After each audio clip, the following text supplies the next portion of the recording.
Hello learners, welcome to the next module of quantum computing, quantum natural language processing QNLP. In this session, we are going to discuss about quantum natural language processing and Qnlp framework and how we are going to move with quantum mechanics for NLP and application of QNLP. So quantum natural language processing QNLP is a combination of quantum computing and natural language processing to handle all kind of challenges of language understanding. It contains quantum mechanics to achieve a faster processing, richer linguistic representation, and improved context comprehension, offering significant advantages over classical NLP methods.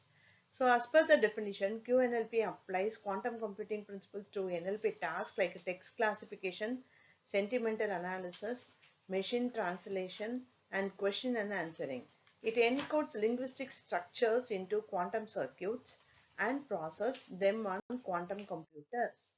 The key factors are grammar-aware models, quantum speedup, and context sensitivity.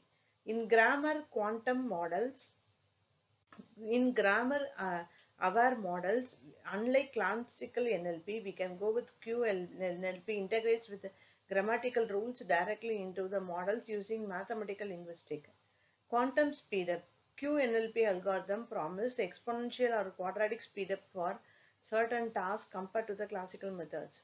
Context sensitivity. Quantum properties like superposition and entanglement allow QNLP to naturally handle word ambiguity and contextual meaning. The first framework here is Discocart framework. The meaning of that is a distributional compositional categorical framework, which uses string diagrams to represent grammatical structures as tensor networks or quantum circuits. The process here is sentences are processed into syntax trees, words are encoded as quantum states, relationships between words are represented as quantum operators. The sentence "the cat sits" is converted into the string diagram where cat and sits are quantum states connected by the grammatical operation. Unification of syntax and semantics. In this framework combines two key aspects of natural language, distributional semantics and compositional grammar. In the distributional semantics, words are represented as vectors in high-dimensional space where vector similarity reflects the semantic similarity.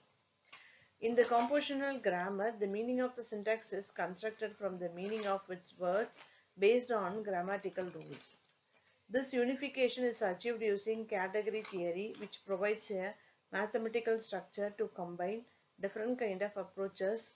So the combinational structure of grammar maps naturally to the combinational structure of quantum system. Mapping language to quantum system, Discocart uses string diagrams to represent grammatical structure of sentences. These diagrams encode how words interact based on the grammar, with which each word assigned a vector space representation. These diagrams are then translated into quantum circuits where words are represented as quantum states, grammatical relationships are modeled as quantum operations like a tensor product and entanglement. Entanglement here captures correlation between words in sentence, reflecting their grammatical and semantic dependencies. Density matrices represent linguistic ambiguity and lexical entanglement, allowing for richer modeling for complex language phenomena.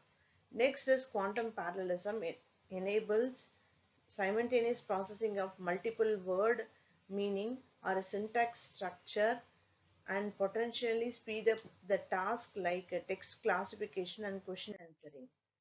The next thing is quantum encoding language. The next is key contribution. The first feature is string diagram. So here we are going to encode the grammatical structure and semantics, enabling translation into the quantum circuits. The next thing is entanglement. Here model complex word dependencies and relationships in syntax. The next thing is tensor products, combines word meanings into sentence meanings based on the grammatical rules. The next is density matrices, handles ambiguity and different kind of meanings in language representation. And the next is compatibility with the quantum devices, optimized for NISQ hardware, facilitating near-term application of QNLP. So what is the next difference between classical word and quantum word? The first feature is semantic similarity, the next is contextual understanding, third is computational efficiency, and fourth is ambiguity handling. Classical word embedding, captured via vector distance, and here captured via quantum state overlaps. Next, contextual understanding, limited or requires large models, dynamic adjustment via entanglement. And computational efficiency, high memory requirements here potentially more efficient via Hilbert space. Next is ambiguity handling, here requires additional contextual layers, handled natively through superposition. So next, the thing is application of QNLP.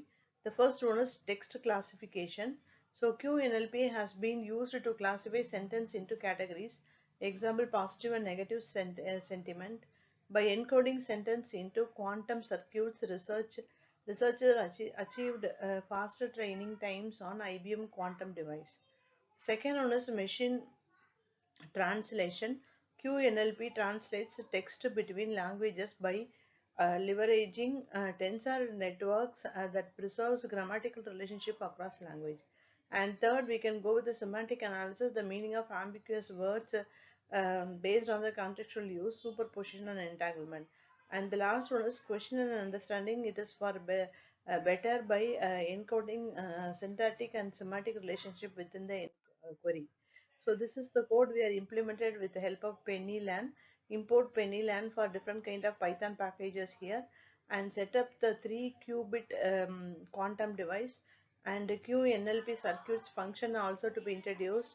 Here hardware devices are introduced with the wire 0 and wires 1, that is noun 1 and noun 2, and C naught and rotation also to be introduced. Sentence encoding with a different version also to be implemented with different parameters. Next, get NLP outputs here, and colors for visualization also to be introduced. Plot the result with the help of variables and add the values of the labels.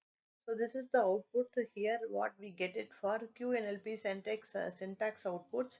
So here we are going to have the different kind of words.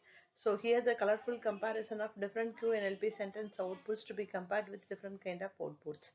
So this is about the QNLP. Thank you, learners. We will see in the next session.